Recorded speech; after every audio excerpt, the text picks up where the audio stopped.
Hello दोस्तों, मैं रसूल कुमार और आप देख रहे हैं इजमाल यूपीएससी। तो दोस्तों, आज हम इस वीडियो में आपसे एक बहुत ही महत्वपूर्ण और इम्पोर्टेंट टॉपिक के बारे में बात करने वाले हैं, जिसका नाम है विविधता अर्थात कि डाइवर्सिटी। तो दोस्तों, डाइवर्सिटी को पढ़ना बहुत ही ज़रूरी है, लेकिन दोस्तों इससे भी महत्वपूर्ण ज़रूरी बात यह है कि हम डाइवर्सिटी अर्थात विविधता को पढ़ेंगे क्यों। दोस्तों चलिए, मैं सबसे पहले आपको बता देता हूँ विविधता क्या होती है, लेकिन उससे उससे भी पहले बता देता हूँ कि हमें विविधता को पढ़ना ज़रूरी क्यों होता है।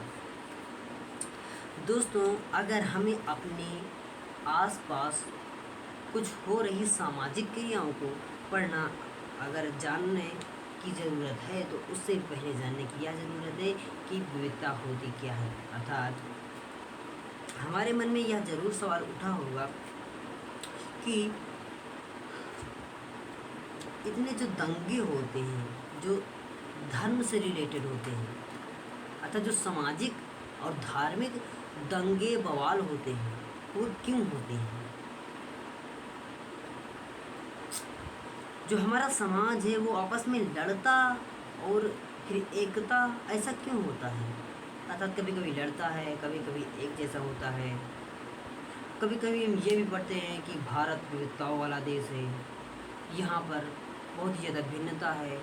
और आगे जो हम पिछली ऐतिहासिक बातें करें, तो जब हमारा देश आज़ाद हो रहा था, तो इस विविधता ने बहुत बड़ा काम किया कि हमारे देश के सभी लोगों ने एकजुट होकर भारत को आज़ाद कराया। तो दोस्तों, इसमें यह सवाल उठता है कि यार, भारत में इतनी ज़्यादा विभिन्नता थी, फिर भी लोग आपस में जुड़े और उन्होंने हमारे देश को आज़ाद कराया।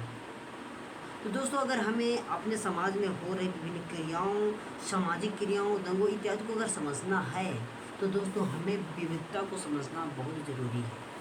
आपने सोचा होगा दोस्तों कि जो लड़का और लड़की में इतना भेदभाव किया जाता है, तो अगर हमें इस भेदभाव को समझना है, जो हमारा जो नारी सेक्टर है और जो पुरुष सेक्टर है, जो नारी सेक्टर है वो पुरुष सेक्टर की अपेक्षा बहुत ही ज़्यादा पीछे है। इसको अगर हमें समझना है तो विविधता को समझना बहुत ज़रूरी है। अगर हमें विविधता को समझना है तो अगर अगर हमें भौगोलिक कारणों को समझना है, तो विविधता को जोड़कर भी हम भौगोलिक कारण को समझ सकते हैं। अर्थात मैंने आपको एक प्ले लिस्ट के रूप में एक लिस्ट दी है, जिसका नाम है भारत का भौगोलिक विभाजन। तो उसमें भी मैंने पहले बताया है कि अगर हमें विविधता को समझना है तो भारत के भौगोलिक क्षेत्र को समझना बहुत ज़रूरी है। तो दोस्तों, अगर हमें विविधता को समझना है तो भारत के भौगोलिक क्षेत्र को समझना बहुत ज़रूरी है, और अगर भारत के भौगोलिक क्षेत्र को समझना है तो विविधता को समझना बहुत ज़रूरी है। दोस्तों, बने रहिएगा वीडियो में और हम वीडियो की शुरुआत करते हैं। दोस्तों, मैं सबसे पहले बता दूं कि विविधता होती क्या है। तो दोस्तों, धर्म, भाषा, खान पान, रहन सहन, पहनावा, बोली, भाषा, नृत्य और त्यौहार इत्यादि के आधार पर जो हमारे समाज में भिन्नता होती है, उसको ही विविधता कहते हैं। अर्थात कोई किस प्रकार की भाषा बोलता है, कोई इंग्लिश बोलता है, कोई हिंदी बोलता है, कोई उड़िया बोलता है, कोई मराठी बोलता है, कोई तेलुगु बोलता है, कोई बिहारी बोलता है, कोई राजस्थानी बोलता है, कोई शर्ट पहनता है, कोई कमीज़ पहनता है, कोई धोती पहनता है, कोई टी शर्ट पहनता है, कोई लुंगी पहनता है, कोई मांस खाता है, कोई मछली खाता है, कोई सब्जी चावल खाता है, कोई सब्जी दाल खाता है, कोई सब्जी रोटी खाता है, कोई ईद मनाता है, कोई तो होली मनाता है, कोई दिवाली मनाता है, कोई ओणम मनाता है। इस प्रकार का जो एक भिन्नता के रूप में एक सेक्टर हमारे समाज में, हमारे देश में बना है, इसी को ही विविधता कहते हैं। दोस्तों, जो विविधता होती है ये हमारे देश में दो कारणों से जन्मी है। अर्थात अगर मैं विविधता को समझना है, अर्थात यह समझना है कि विविधता हमारे देश में क्यों पाई जाती है। अगर मैं कहूँ कि हमारे देश में विविधता क्यों पाई जाती है, दोस्तों इसके पीछे हमारे दो सेक्टर काम करते हैं। पहला हमारा जो भौगोलिक क्षेत्र है, और दूसरा ऐतिहासिक, अर्थात जो ज्योग्राफियल है और जो हिस्टोरियल है। जैसे कि आपके भौगोलिक क्षेत्र में आ गया पर्वत, पठार, मैदान, नदियाँ, पठार और क्लाइमेट अर्थात जलवायु, तापमान, वर्षा, गर्मी, ठंडी इत्यादि के आधार पर जो विभिन्नता पाई जाती है उसको कहते हैं भौगोलिक के अंतर्गत वाला।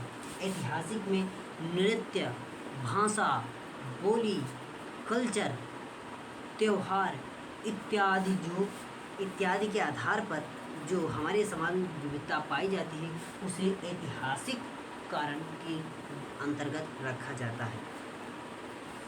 दोस्तों अब हम जानते हैं कि गर्मी अर्थात भौगोलिक क्षेत्र में कैसे, तो जो हमारे देश के जो भौगोलिक विभाजन है वो काफ़ी डिफरेंटिव है। अर्थात भारत के मुख्य भौगोलिक भागों को 6 भागों में डिवाइड किया गया है। पर्वतीय क्षेत्र, मैदानी क्षेत्र, पठारी क्षेत्र और मरुस्थलीय क्षेत्र, न्यूट्रल इलाका अर्थात तटीय इलाका, द्वीप समूह इत्यादि। तो दोस्तों इनके आधार पर भी बहुत ही ज़्यादा विविधता फैली हुई है। अर्थात जो दक्षिण वाला भाग है भारत का, पठारी भाग है, यहाँ का रहन सहन, और जो उत्तर वाला भाग है मैदानी भाग, यहाँ का रहन सहन बहुत ही ज़्यादा डिफरेंट मैच नहीं करता है। और दोस्तों अगर मैं केरल की या तमिलनाडु की और उसके बाद तमिलनाडु में और केरल में रहने वाले लोगों और जम्मू कश्मीर, हिमाचल प्रदेश में रहने वाले लोगों को एक साथ रखूँ तो नहीं रह सकते। वो इसलिए क्योंकि जो तमिलनाडु के लोग हैं वो ज़्यादा ठंडी नहीं सहन कर पाते, और जो जम्मू कश्मीर के लोग हैं वो ज़्यादा गर्मी नहीं सहन कर पाते। अर्थात जो तमिलनाडु के लोग हैं वे ज़्यादा गर्मी में रह लेते हैं क्योंकि वहाँ पर गर्मी ज़्यादा पड़ती है, और जो कश्मीर के लोग हैं वहाँ पर गर्मी कम पड़ती है अर्थात ठंडी ज़्यादा पड़ती है, और वे गर्मी में नहीं रह सकते अर्थात ठंडी में रह सकते हैं। अर्थात इसको ही अनुकूलन कर दोस्तों कहते हैं। मैंने ये भी सीख लिया कि अनुकूलन किसे कहते हैं। तो दोस्तों आपका रहा ये भौगोलिक कारण।